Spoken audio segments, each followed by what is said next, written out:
Senator Richard Onyonka. Mathaa manini thutha wa mbunge ya Senate gukindira itua ria mbunge ya bururi ria kuhagura uria urari munini wa mutongoria wa bururi Rigathi Gachagua kuuma WABICI-INI. I have a message from the President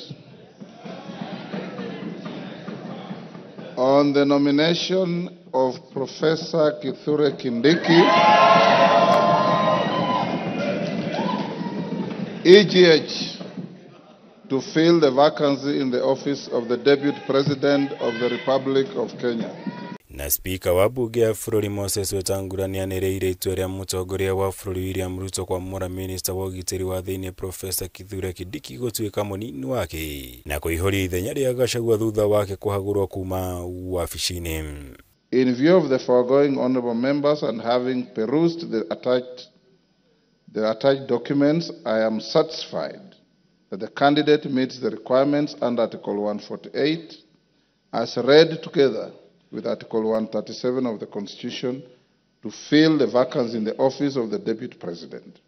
Consequently, the nomination is properly before the House for purposes of the decision required under Article 149(1) of the Constitution. Speaker Wetangula na kuri uguo ni athing'iriirie gutheria njira iria yume huthike hari guikiria kura ndumiriri no ya kwamurwo gwa Kindiki thutha wa mbunge kwenda kumenya uria watho ugite mutaratara-ini toyo kana maumana mweke wa kumuthurima kana muingi wa bururi ni ungeheirwo mweke wa gutuma mawoni mao.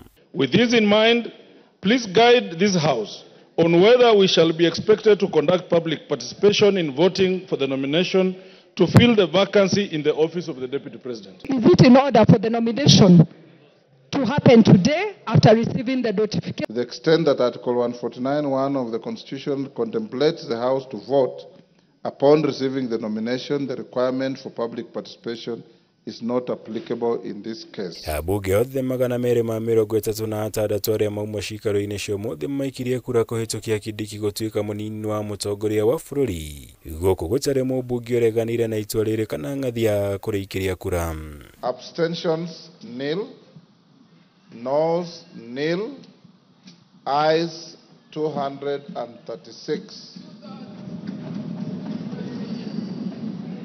Present and voting, as we had advised you earlier, the vote is overwhelmingly yes. Amwe ya ambunge aria mauma giikaro-ini giki ni matugiririe Kindiki kumana na uhotani uyu. Guku makihinyiriria ni marikitie kuruta wira wao ta ambunge hari gutabania mogaruruku WABICI-INI ino ya munini wa president. From what we've learned this week, we've seen the Senate and all the other institutions trying to show us that there must be separation of powers.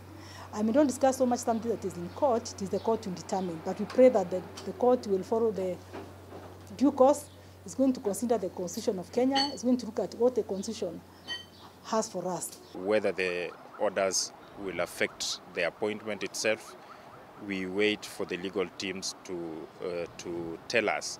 But as far as parliamentary process, which is a political process, is concerned, we have done our part.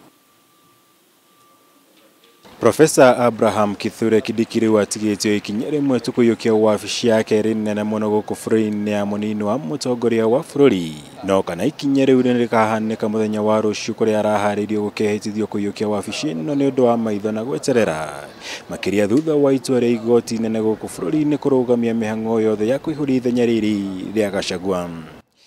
Handũ-inĩ ha Kameme TV kuma cikaro cia mbunge njĩtagwo Mahũra Wagunya.